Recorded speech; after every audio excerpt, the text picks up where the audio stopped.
Stop that. Stop that. Stop that. I hear him chat to the noise. Move too quick, can't stop for the talking. I hear him chat with the walking. Just too sharp with the prize. White girls let it tell me I'm awesome. Yeah, hot like fire on the pan. If you wanna touch my, please use caution. Cold like 0 degrees. I'm out the cage, gotta let out the beast. Revolutionary, gotta let out the streets. Locked in a cage, I'ma let out the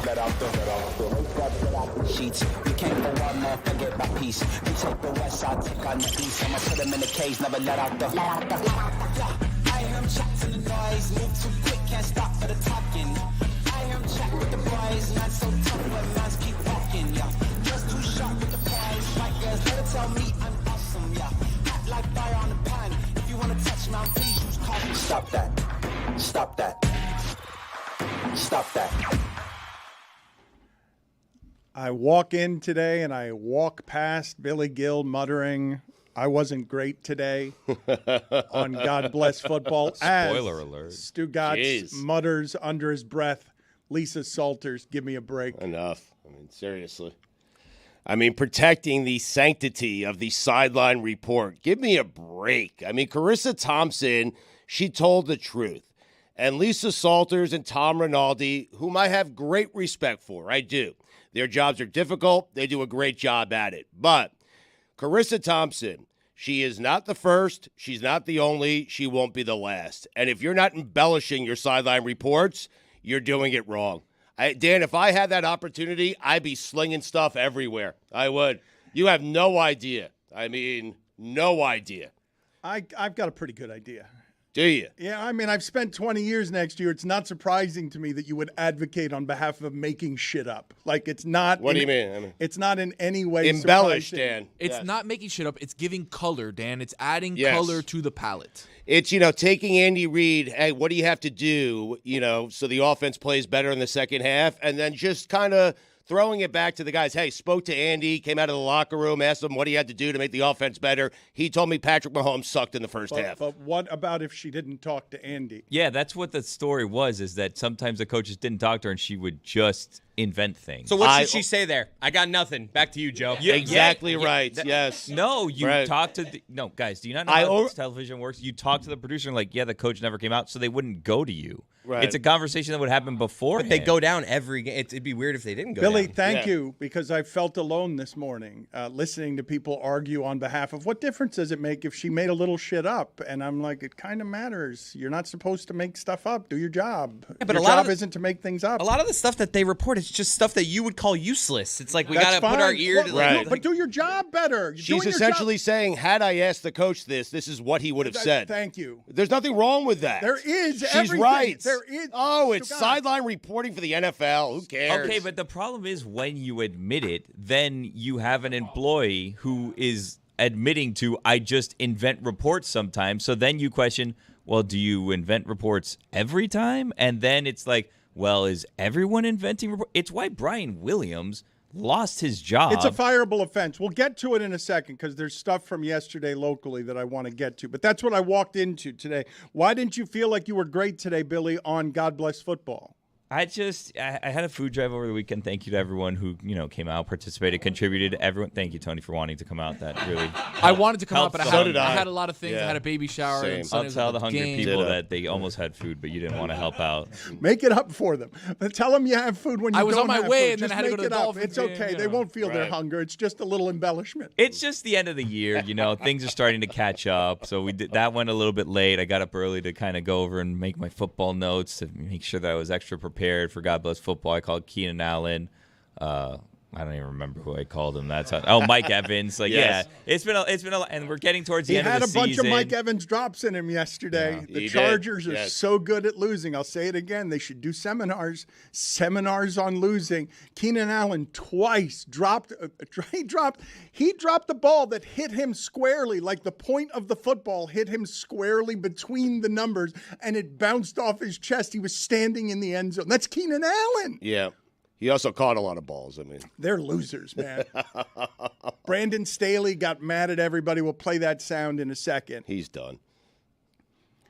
But before we get to that, there are a handful of things that I want to get to locally because I'm legitimately wondering to myself, that moment when you stub your toe between where that pain, you know you're going to feel that pain, and it actually arrives at your head.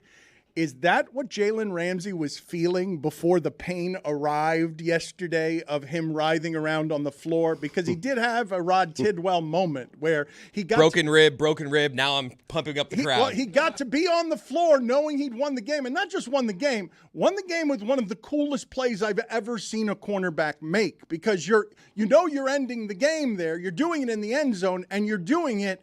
Look, man, I know that dude is athletic because I've told you before. In the history of Florida State football, it's like Warwick Dunn, Dalvin Cook, Peter Warwick, and Deion Sanders, and this guy. Because he's an athlete that stands out even among athletes. But that pick, like, I didn't think that was possible from the angle he was at. And I know he's got basketball hops, but I didn't think after the injury and everything else that he could do what he did there. And I thought it had to be one of the coolest feelings that a cornerback could feel, except for the part about writhing in pain on the ground because you've landed in a way that's super hard. Where do you think he was? Do you think that the pain is such? You're trying to catch your breath. That only happened to me once, and no one taught me what it was to lose your breath, so you can imagine your panic. I fell off a swing set. I was 43 years old. No one had taught me as a kid what it's like to get the breath knocked out, get the wind knocked out of you. So imagine the panic that sweeps over you before anyone has taught me that I'm on the ground writhing for my breath. Jalen Ramsey feels good or bad in that moment? Well, hold on. Did you jump off the swing? How did you lose your breath? I fell on my back. Backwards? Really? Yeah. How? I fell on my back. I don't know. I was clumsy 43. Did you guys like to used to do the thing where you would swing as hard as you can and then jump out and see who could go the furthest? Of course, yes. It's a miracle kids don't get more injured, right? Mm-hmm. Put it on the poll, please, Juju, at Batard Show. Is it a miracle that kids don't get more injured? Kids are lazy these days with swings. What? They all want their parents to push them and get them going. It's like, no, Right. back in my day, Use your feet. you can do it yourself. I'm telling you. Yeah. Your kid's still young. Nah, she's 5. I'm telling you, she's got it in her. Figure it out. I'll give her one push now. I'll get her started with one, not even a hard push. That's all you get. She wants me to push her until she's like the full. I'm like, no, you can do this yourself. Get your butt into it. Get those legs going. Let's go. You're going to miss this. You will. Stugotz, the Dolphins have a couple of impressive things going their way. They're 17-2 at home in their last 19 games. Yep. And this one's rare. You don't often win games when you have that many turnovers. It helps to be better than the other team. Obviously, yesterday, Chicago forced Detroit into 4 turnovers and rushed for nearly 200 yards and still lost the game because they're not as good as Detroit. But the Dolphins being 4-1 under McDaniels when they're in the wrong place on turnover differential, the rest of the league is 31-85. When crazy they get out turnovered, and the Dolphins are 4-1.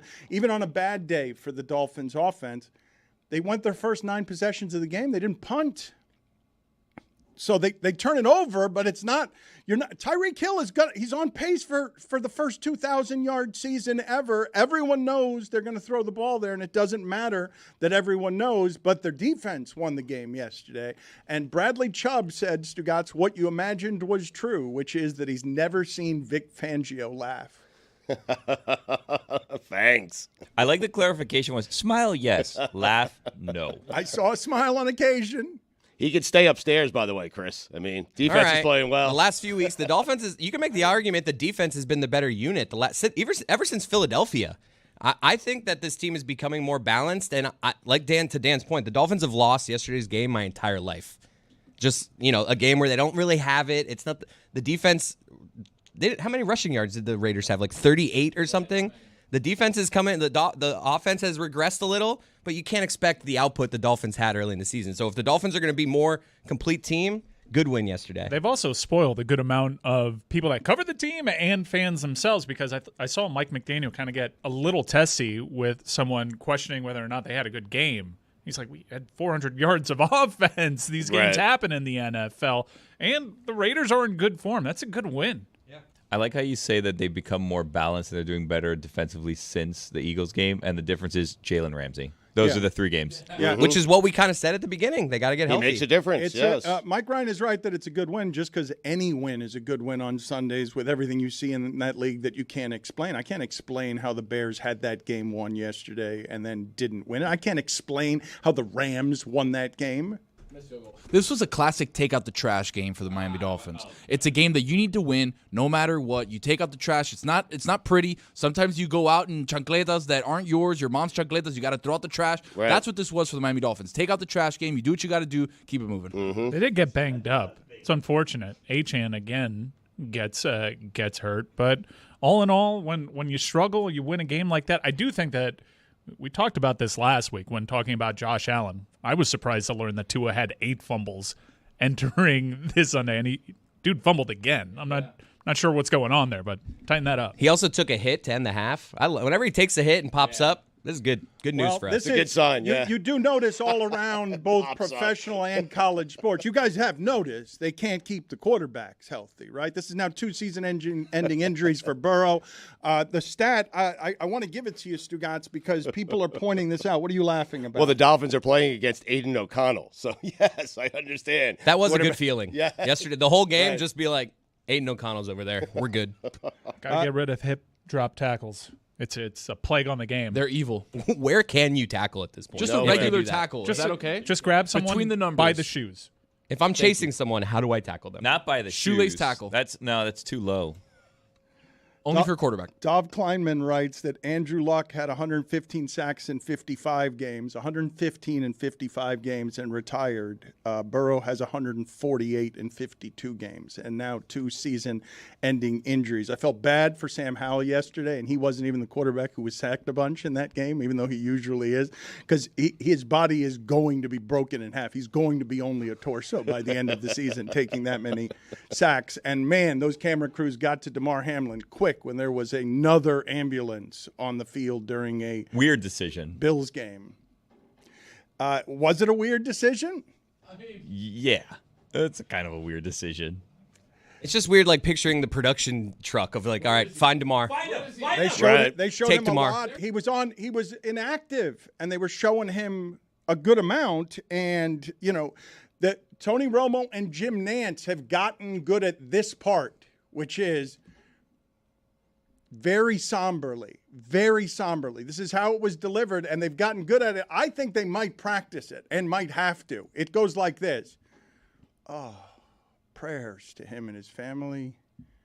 Oh, such a physical game, Jim. Empty backfield, 2nd and 9.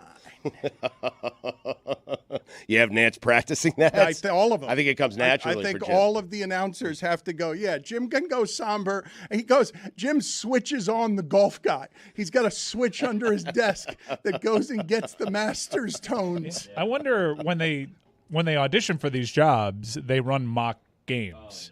And I wonder how often they go through those scenarios. Like, is the training video now like, okay, we'll go to Monday Night Football, Bengals, Bills. Damar Hamlin happens. Have fun. Let's see how you cover this. Wit. I think the next play, Oliver was flagged for a 15-yard roughing the passer. Drove down Zach Wilson into the turf. Drove him right into the turf. My wife looked at me and said, what are they doing? I'm like, in general? She's like, yes. I'm like, it's a violent sport. She's like, they should stop playing it. Such a physical game, Jim. They have thrown in those 3 games, Chris Cody, 13 times to where Jalen Ramsey is. 13 times. There are 5 completions and 3 interceptions. That's what you got him for. He was the mercenary piece that did that for the Rams, and he allows you to gamble on defense. And, of course, he's a giant difference maker. You don't pay someone like that unless you expect them to change the way that you play defense, because you don't have to worry. He's not beaten. It can look like he's beaten, but because he's that fast and because he can jump like that, he's not beaten on plays. And he did get beaten plenty with the Rams toward the end. But what you got from him yesterday, you almost got that pick 6, the game that he got back, and 3 interceptions, Stugotz. I mean, he's not that Deron Bland guy from the Cowboys who's got 4 pick 6s. That's crazy. That is nuts. I mean, who's second place? Does anyone have 2? Does anyone else have 2 in the entire league? I'm going to go ahead and say this is not sustainable. How much of that is luck? A lot of it. But There are some dudes No, that just for have real. a nose for the ball. Yeah. Ramsey's one of them. Yeah. Didn't Diggs start a season this way Yeah. for them one time? Last year, he had a bunch. He had like 2, I think. But four has got to be more than you find in entire divisions, and I dare say 4 might be more than you find in a conference. Like, you don't see pick sixes all the time. For one guy to have 4 of them? It's an NFL record. What he's done thus far Tied, is I an NFL believe. tied for an NFL record. The most recent defender to have this many pick sixes 30 years ago, Eric Allen had 4 in a Pro Bowl year for the Philadelphia Good Eagles. player. Ball hawk. Oh yeah. Shut down. Beautiful eyes, too. Oh, great. eyes. Gorgeous. Great people. Gorgeous man. Beautiful skin. Blue eyes. Incredible looking man. Yeah. That tends to be what you're going to get with beautiful eyes on a man. But he also Generally, smells very good. They're going to be blue eyes. I think. Put it on the Has a poll presence. at Batard Show. If someone is complimenting a human being's eyes, are they usually going to be blue or green? I could get lost in a hazel. Yeah. But it's not black or brown. Just had such a gravitas about him. It was his eyes. Yeah. Yeah. It wasn't a gravitas. It No, was, he had a gravitas. He did. Yeah. Put it on the It poll. started with the eyes. Yeah, You're right. I met him Dan. once Yeah. in Bristol. And I was like, if that isn't gravitas, I got don't know nervous. What is? Yeah, I got nervous. Put it on the poll at Batard Show. Does Eric Allen have a certain gravitas? At Batard Show, because I'm not sure Mike has that right.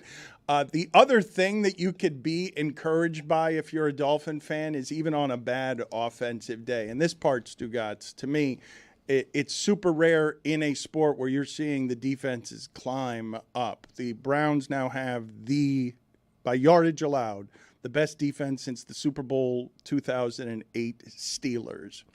Crazy. And on the goal line, you have seen how difficult it is to score in the red zone.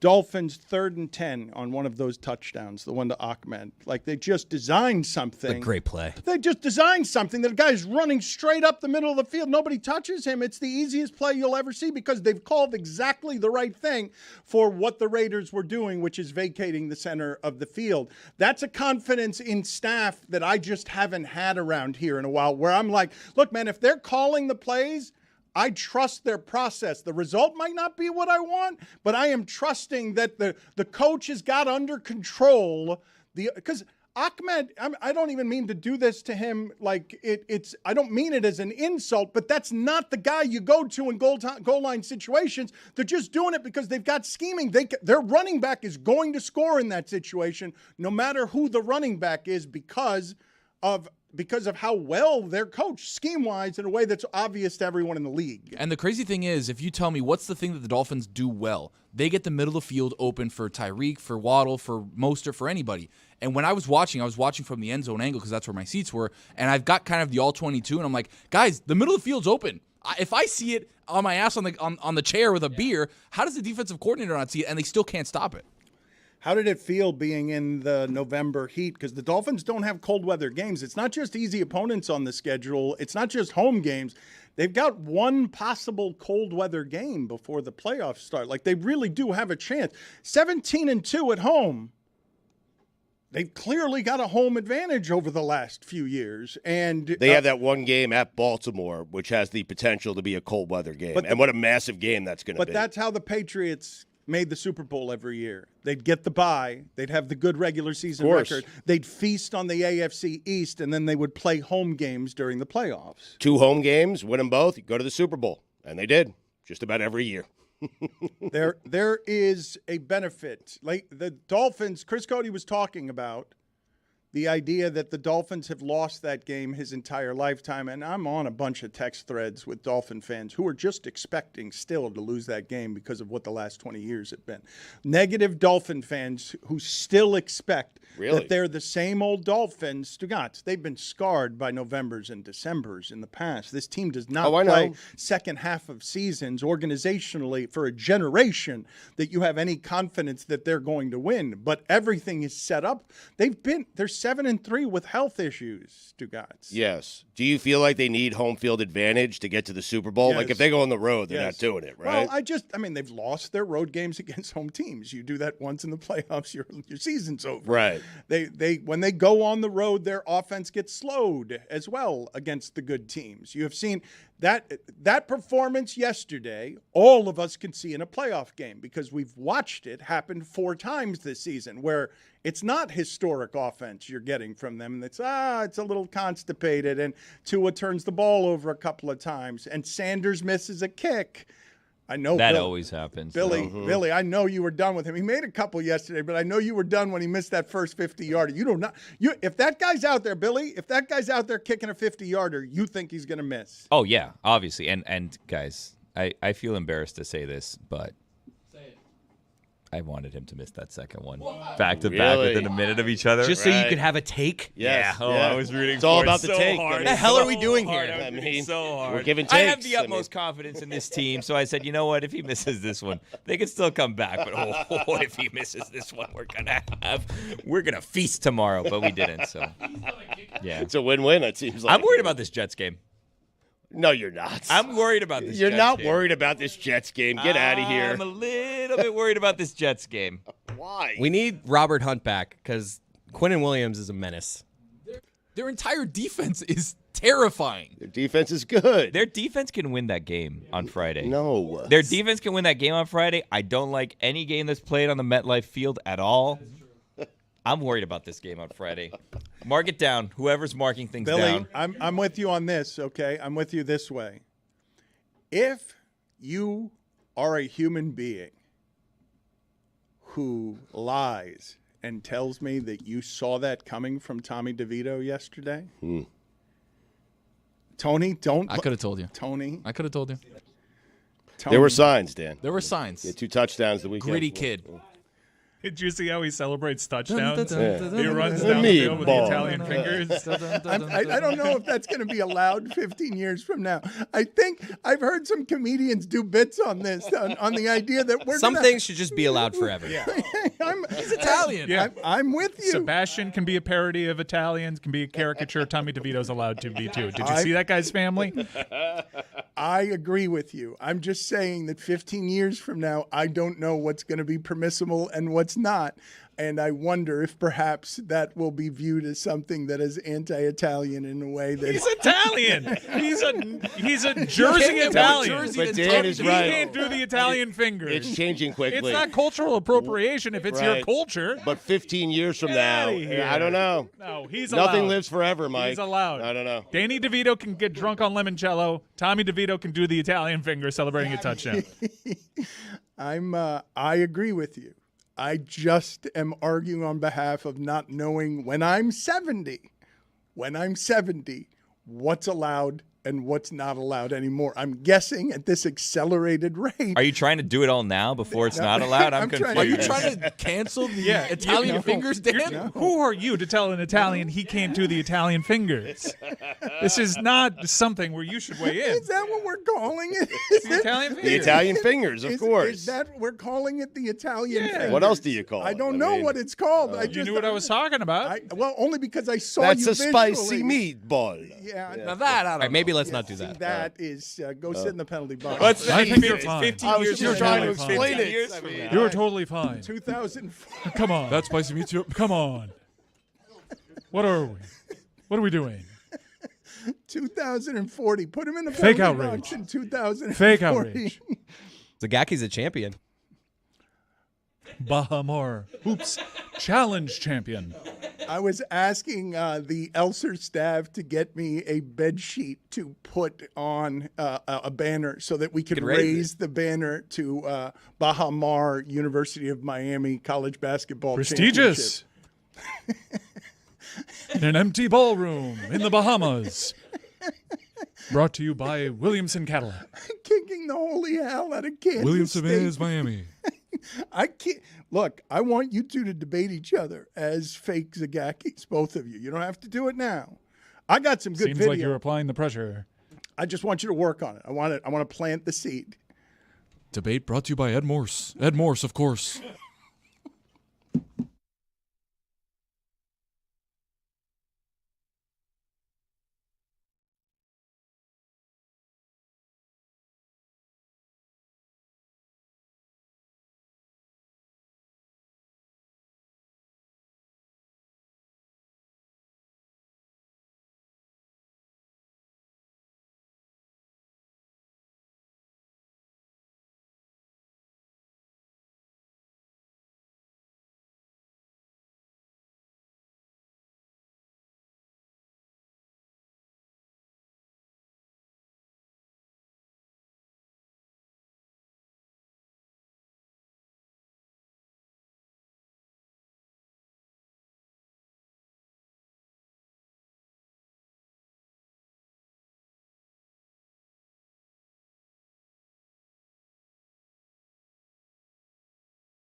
Chris Cody, what was that stat you were giving me during the break on the Chargers?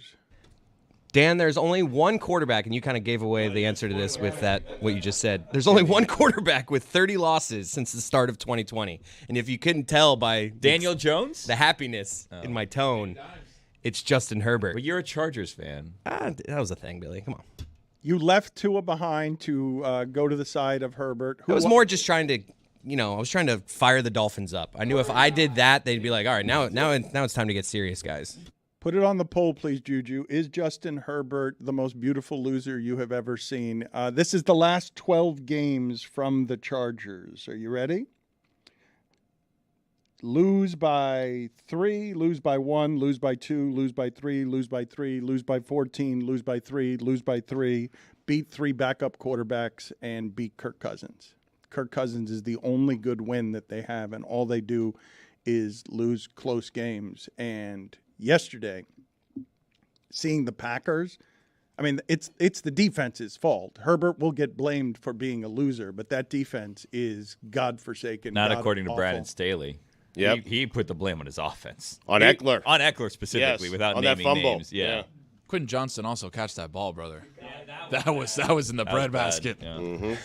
Well, Keenan Allen had 2 of those. He had But 2. not that one, Dan. That one was egregious. No, the one I would say Tony, the tip of the football. You heard the thud hit him between the numbers. Dude, they lose that game because He of the also Johnson caught drop, 10 though. passes for 110 yards and a touchdown. You can't get mad at Keenan Allen. Have you seen what's growing out of his shoulder? That guy sacrifices every day.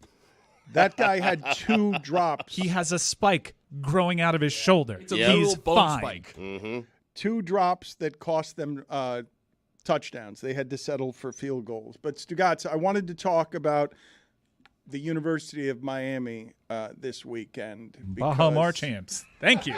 Finally, we can get into this. Wooga Poplar's gotten better. Nigel Pack, player of the tournament. Norchan O'Meara developing nicely. I think this guy is a pro. Great handles, that smooth, soft touch from the outside. He is a natural three-point shooter. In rhythm, I'm liking what I'm seeing over there. This is a top 10 team. You better get used to it. The Blue Bloods are back. Not the University of Miami team I was talking about, although, Chris Cody, a couple of years ago, you were asking us, I remember the conversation, because you're like, how good is Miami? And we're like, they're kind of Final Four good. They're good enough, and they've been for a couple of seasons Final Four good, and this team might be better than all of them because they dragged Kansas State. Like, that was not close, and we told you before that Wooga is ready to make a jump that I believe will replace the inefficient things that Wong was. Yeah, Wong was a great college player, probably should have his jersey honored by the university, but also he would go missing sometimes, and he wasn't the most efficient player. You lose Jordan Miller, who allowed them to do a lot of things defensively, but Cleveland's kind of assumed that role, and he's a more natural cutter to the basket. He's been a great pickup in the portal, and Wooga is looking like a lottery pick. Are we better than last year? I don't know why I said we. Yeah. I think we are. I don't know if that'll. I don't know. It's hard to make it to the Final Four. It's a very difficult. That's what tournament. I'm saying. It's unfortunate that the year after they make that run, they're better. Just because the odds would think that you wouldn't make that deep of a run. How'd you guys fall for this trick? What? I mean, how'd you fall for this trick? What? Dan wanted to talk Canes football. Mike brought it to Canes basketball. You guys are still won a talking Canes championship. basketball on a Monday. They won a championship. 2-0. A very prestigious championship. And Mike 5-0. doesn't They want don't just give away Baha Mar Hoops Challenge championships. Enough. Put it on the poll, please, Beat Juju. an SEC and a Big 12 school. Do they just give away Baha Mar in a ballroom banquet It's championship? a Baha Mar Hoops Challenge. Yeah. How many of those It's have there fine. been? A couple. They play in the ballroom. Who are the They're- previous No, champions? they're more than a couple. They play in the Bahamas every year in a ballroom. Well, at the Atlantis. This is the Bahamar, Dan. This is different Right. level. Beautiful, Yeah. beautiful Yes. grounds, by the way. It's Yeah. like the Winnie the Pooh meme, where Bahamas is normal Winnie the Pooh. Bahamar is Winnie the Pooh in a tuxedo. Stugotz, I want to play for you in a moment some video of Jeff Brom, the Louisville coach. But before we do that, just put up on the screen, please, the Will Manso quote, because they had a chance to beat a top 10 team for the first time since 2017. And Will Manso, who is kind and decent, writes, the Canes fall to 6-5. They were a kneel down away from 5-0. This season hasn't been progress, no matter what Mike Ryan says. Getting talent is one very important thing. Putting that talent in best position to win is pretty important too. And here's the killer sentence. You hate it when the teacher tells you this, the disciplinarian tells you this, an authority figure tells you this. What is it that I'm waiting for, Stugotz? You busy with something? Yeah, I was looking something up. I was, actually. My Canes notes. UCF Sorry. won last year. If you're I had my wondering. Canes notes, Dan. How undisciplined they were. I think you made The up penalty Mike that cost Ryan. them a timeout at the end of the game, all of it. I was looking that up. I apologize. I was not listening to you. I was giving the appearance I was listening to You you. made up that Mike Ryan portion. That was not in the tweet. The sentence that Will Manso gives you at the end that is consternation and filled with worry is has lots of work to do. It was not a penalty, Stugotz, at the end, although there were a couple of penalties. The late game situation, again, was a disaster. I understand taking the time out to make sure you get your fourth down offensive play right, but I wish they were more organized and didn't need the timeout for that because I don't trust that offense. And what I want in that situation more than anything is options. I don't want one play for the game with that offense and that quarterback. Even on a good offensive day, I don't know why I'm doing the Italian fingers, but Versatile. Careful, you only have 15 Yep. years.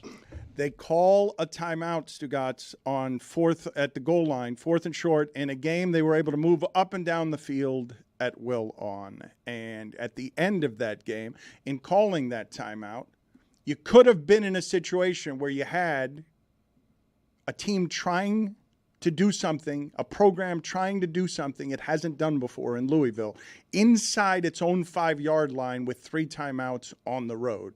And because you called the timeout to get your offense right and then failed, and furthermore, had 2 unsportsmanlike calls, 2 of them that affected that Hail Mary fell 3 yards short of the end zone because you're doing dumb shit on unsportsmanlike penalties at the end of games. And this thing is it's gonna haunt Mario Cristobal until he has a championship season. People are going to indict his teams for this stuff because I expect it from them. You think he's getting to a championship season? He's got 8 years, Stugotz. He's got like they're not gonna 6 do who's counting. they're not gonna do Jimbo Elliott. Or they're not going to do Jimbo Fisher, rather. You mentioned Louisville, and it's an interesting place to start because they actually won the first Baha Mar Hoops Challenge championship. Louisville, you'd agree, is a blue blood. Yeah. Yep. How long ago was that played, that championship? How many years? 2 years ago. 2 years Okay, ago. so Post-COVID world. It's only a couple Last year's UCF. Well, this is how you add prestige. You have blue bloods win your tournament, like Louisville, like Miami. Like UCF. Can I play for They you? won a football national championship recently. Frisky little team. Might be a tournament team. Really? 8 seed? 9. Guard play? Let's play for the people because Jeff Brom has been very good. He's been a very good coach. He's paid very well. But I remember, and it's all I remember from his playing career, is this clip from the XFL, Stugotz, after he got annihilated in a game. This was before we knew exactly how much damage football did. This was the XFL, which prided itself on being more violent, more dangerous. He got a concussion as a quarterback, and very soon thereafter, it was a violent hit, and it was just a horrific hit, and he played very soon thereafter. And here's the interview, the XFL interview he gave before going out onto the field. He might as well have gone onto the field wearing a neck brace. Jeff Brom, how in the world are you starting this game tonight after taking that hit just 6 days ago? Well, let me answer that question by asking you 2 questions. One, is this or is this not the XFL? Yes, it is. 2, do I or do I not currently have a pulse? Yes, I do. Let's play football.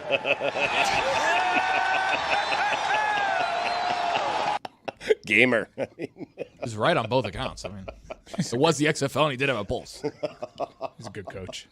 That was the best XFL, right? Yeah. Of the XFLs, the Yeah. first one. And, I have a special place in my heart for all of them. We'll see what this merger has in store. How did you feel about losing that game? I think Will Manso makes good points, yeah, and you wish he could go back to that Georgia Tech game just because it would make the season feel different. I think there is progress, but ultimately people that aren't paying attention to every snap are going to look at the win-loss column and say, how is this team just one win better. That's not what this year was about. And I largely agree. And I think if they don't win it, they're like an 8.5-point favorite at Boston College. I think a 6-win season is not as disastrous as you can assume because it would just be a redux of last year, but it's not. It's pretty bad. It's pretty bad. And you can talk yourself into having a little bit more hope. The way that these games have kind of taken shape kind of feels like 2016 a little bit when Mark Richt was starting to get things together. The team wasn't quitting. Like last year's team would have been checked out at this point. They're fighting till the end. That's not what this season was about, I'll say again. But they're losing one-score games. Louisville's a really good team. They've done a lot of great stuff with NIL and the portal. Their coach totally de-pants Lance Guidry, who I rate highly. I think Lance Guidry's been one of the bright spots on this team. Jeff Brom totally changed some of the stuff that they were doing on offense, knowing that Miami was going to sell out for the run game, and he used 2 tight ends that came into the game with 11 combined catches, and he made them look like NFL pros. Also, Kevin Coleman, that one stung. Yeah. That one really stung because we thought we had Kevin Coleman on this team a couple of years ago, and then he pulled the Coach Prime thing and went to Jackson State and then became one of the bags of Louis that was lost on the way to Boulder. Is that also the play, though, where you get the added embarrassment of 2 Hurricanes just ran into each other in the secondary? I think the Louisville players running 70 yards with the football? Yeah, a lot of these games, especially the last 2 weeks, is you've seen game-breaking speed. Mark Fletcher had a really good game, but when he gets to that second level, he's not pulling away from guys. There's very few guys on this team with that natural game-breaking ability. Brashard Smith kind of goes missing at times. You get guys that go into the second level. Florida State was really struggling, and Benson just takes a 16-yard counter, which would be a 16-yard counter for someone like Chaney or Fletcher, and he houses it. I think Miami needs that. But ultimately, I'm not going to push back too much on Will Manso. They have a lot of work to do. Let's get to all those notes Stugotz was going to get to in his on my phone. In his phone. So just undisciplined, very undisciplined team. Mario always has excuses after the game. He's 73 and 72 now, career as a head coach. He was fired from FIU. Look how good Oregon's playing since he left. I just wonder, Dan, is he a good coach? That's it. That's what I wrote down. Is he a good coach? Is he a good game day coach? Is he?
Mike was lamenting the lack of upsets in college football. And there may not have been a giant top 5 upset this weekend, but Jordan Travis's injury makes it so that FSU's season is over. I can't unsee the injury. Unfortunately, I was watching it when Nagandi and Booger went to the highlight. They had no idea the highlight was going to end that way. To see an entire bottom half of the leg sticking out in a different direction, I told my wife and I told my 2 daughters who were home for break, I said, don't seek out the video. 2 of them listened to me. The one that didn't, Rachel, regrets ever seeing that video. It was horrific. Hip drop. The hip drop tackle got Jordan Travis, who's been there for 5 years, and it does ruin a special season. The quarterback that they have there, you can't have the same kind of faith in him. He's been on the roster for a long time. They have a pretty good idea of what he is. That was a bummer to see. I do wonder if the committee will factor that into the equation. They're not supposed to. They say that they would, that they don't usually do that. But don't you have to factor that into the equation? Their starting quarterback and best player, or one of their best players, is not going to be there for the playoff. The reason you can is because Ohio State won the championship with its 3rd-string quarterback. Right. And fair point. If they go undefeated, and you have to reward that season, right, Dan? You have to, but I don't think they can go undefeated, though. I don't think they have Florida left, who's also got a backup quarterback. In that game, and then that's at Florida, by the way. And then they have Louisville has to beat Kentucky in a rivalry game. That's not going to be easy, but let's just say both favorites go on to advance to the ACC championship game. That's a top 7 Louisville team at that point. If FSU has a win over a top 7 team, you have to reward their season. An undefeated ACC team with big-time wins over LSU, who the committee has shown you, despite their win-loss record, really rates, and a Louisville team that, in retrospect, what a weird loss to Pitt. That team deserves to be in there. You can't just penalize them because they have an injured quarterback. Getting back to the hip drop tackles, we've seen throughout this NFL weekend them claim Jordan Travis in college, Mark Andrews in pros on Thursday nights. Like, this tackle is a big impediment to the game because when you're running and your momentum is taking you one place and then you've got a guy who's 250, 270 pounds stopping your momentum and then dropping you down, all that's down there is your legs. You're going to get so many more things poking out of place with those tackles. It's terrible. It's the same exact thing that they were trying to eradicate with the horse collar. The hip drop is worse than the horse collar. But it's like at some point you're leaving the defense no options. Like obviously it's a gross tackle. I'm not in favor of the hip tackle, but you've taken so many things away from defense. Where can they hit them? Yeah. When I get it from the front, you could just tackle and wrap up. But when you're chasing someone down, how do you tackle them if you can't? Like, that's just how you do it. Wrap them up but not drop your hip. Like, you can wrap somebody up. It's easier. I think it's much easier said than done. Sure, but when you look at it, it looks like a malicious tackle. And I'm not here to tell you I'm the UFC guy. I like violence, but I'm here to tell you, like, when you swing your body weight around and you know what's down there is an ankle and a knee, like, that is a terrible tackle. The conundrum is you're trying to make a violent game safe. It's not possible. It's not possible. The conundrum is these players are all getting bigger, stronger, faster, scientifically, medically, and the game already wasn't safe, and no amount of rule changes is going to make it safe. Yeah. But Dan, is it fair to say that they're not trying to make the game safe? They're trying to make it safer, and we have seen quantifiable numbers throughout all levels of football, and by trying to make the game a little bit safer, some major head injuries are going down. Certainly with horse collars, you don't have the example of someone's season being ended by a horse collar tackle because they've legislated that with the rules. Seems like a losing battle. What if you try to make the game more dangerous? Because going safer, you're never going to win, right? You just have everyone admit, hey, this is never going to really be that safe. There's always going to be crazy injuries. Let's just stop the charade. Wasn't that the XFL's first angle? Let's make it more dangerous. But guys, just so you're aware, we're making it more dangerous. So, like, we can't say we don't know what we signed up for. You know what you're signing up for. More dangerous. And then once everybody knows and everyone's on the same page, this is going to be more dangerous. You raise the bar of danger. Well, and you can't feel gross watching it because you can't say they didn't know. They knew. We're saying it right now. The most dangerous. If you hype up how dangerous it is, it'll seem less dangerous. Exactly. No matter what happens. It'll be a letdown. If anything, it may be safer. What would you do to make it more dangerous? What would I do? Yeah, because you're the one bringing the idea to Roger Goodell. Hey, let's make it more dangerous. I'm not the commissioner of this. Less pads. Well, actually they would help. Just That would actually help spitballing the here. game, Just by the way. spitballing. I saw Sam Howell run to the locker room at halftime with a cleaver embedded in his forehead. He was wobbly, and Poor and, kid. I missed that one. yeah. Well, no. Tony saw it also. Right through the face mask. Will Levis has played 3 games and he's already limping. He's already limping all over the I place. gotta tell you, just gonna push back a little bit on your Dan Marino comparison. You got to squint though. That's the thing. If your eyes are open, Just a little bit. squint. I'm not ready to crown him next Dan Marino after seeing him a little bit more. Just squint. Mike Ryan mentioned the University of Florida's backup quarterback situation, Stugotz, and I've never seen what happened before to injure Florida's quarterback. This is the story, okay? They are playing a fun game against Missouri, and Graham Mertz has a 3rd and 4.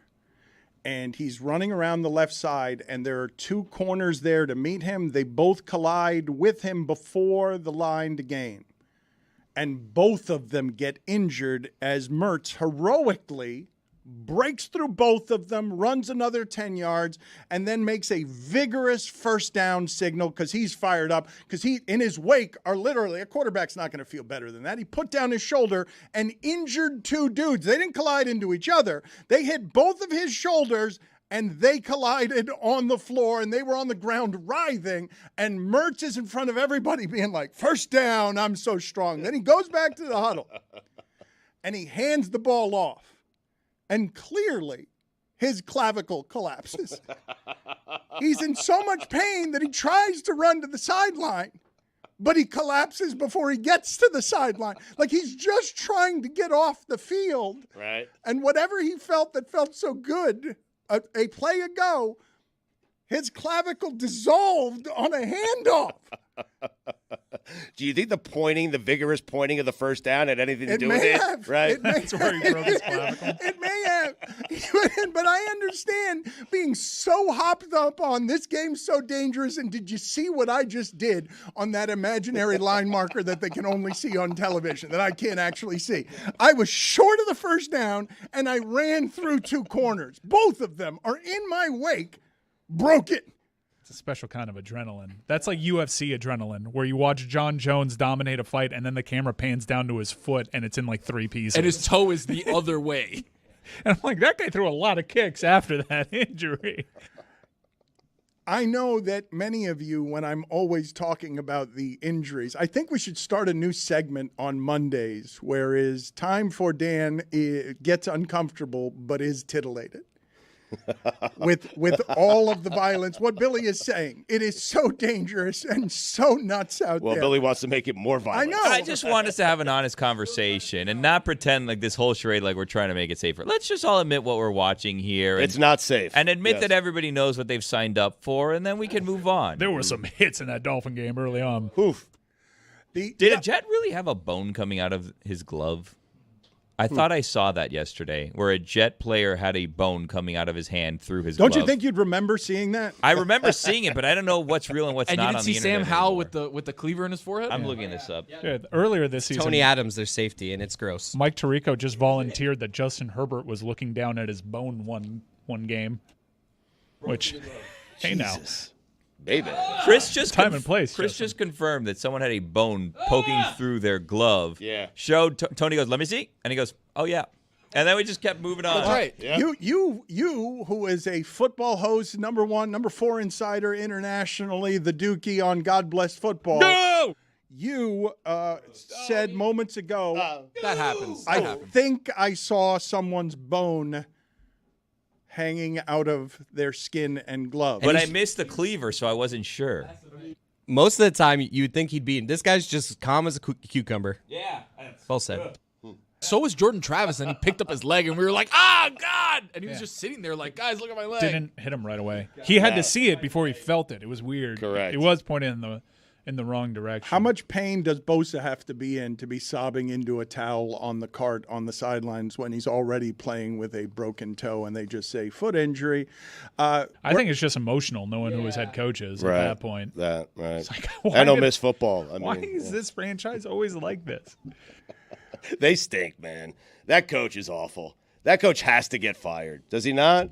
You can't, after the game, blame your best player, Austin Eckler, who will join us tomorrow on God Bless Football, for a fumble saying he cost you the game. He's not their best player. He is not their best Dan, player. he's one of their best players, but you cannot come out after the game, after you go for it repeatedly on fourth down and put your team and your defense in compromising positions. You cannot come out and blame it on one of your best players, the guy who has scored more touchdowns for you than any other player since you've been the head coach there. You can't blame it on him because after he fumbles the ball, they still had the lead. Blame your defense if you're going to blame someone. But how about you don't blame anyone and blame yourself? How's that sound? There's a debate going on back here, Hot Dan. debate. I'm saying that Eckler is their best player, and these guys are like, it's clearly Herbert, and I would argue that Eckler is better, and it might be that they have a good safety, Darwin James. I don't think Herbert.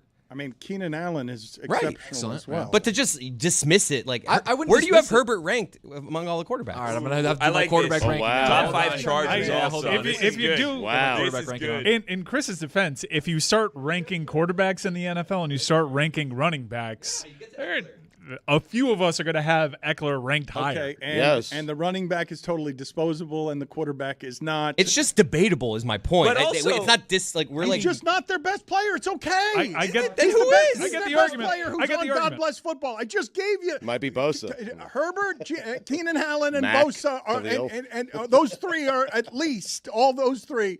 It's okay. Herbert is not good. But Eckler's the best one that we have on Stupid God face. Bless Football. So he climbs up the rankings because Stugotz talks to him every That's week. not what's happening here. I mean, the last 2 years, he had 29 touchdowns, Yeah, he was Dan. injured. Are this you year, saying man. Stugotz is given a favorable take because he has Austin Eckler on God Bless Football? No, Stugotz it's not happening. Stugotz during the break Guy was, calls him like he sees him. was working on the break. He was working on how he would do a made up sideline report, and he was just saying, guys, I just heard down here on the sideline that McKinnon is tired of this Kelsey Swift stuff. Back to you. Jarek McKinnon. By the way, that debate that we just had of who the Chargers' best player is and so many people being available is exactly why Brandon Staley should be fired. We will play some funny sound from him getting agitated, which is, for now, the highlight of his entire Chargers reign.